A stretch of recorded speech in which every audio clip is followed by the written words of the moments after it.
nagabago sa anxiety, kamuan? No? Damo gid sa aton nga subong nga tuon. Damo gid sa nagabago sa anxiety, no? Amo ni atong main text, no? Anxiety is real. It does not discriminate. Success sa aton nga ulubrahan, our homes, and even our faith journey sa aton. Dayon lang, no?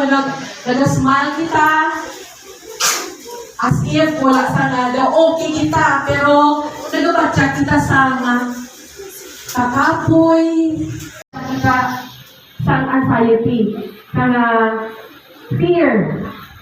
Nag-smile kita sa public, no? Quietly, battling fear, kakapoy, exhaustion, and uncertainty in private.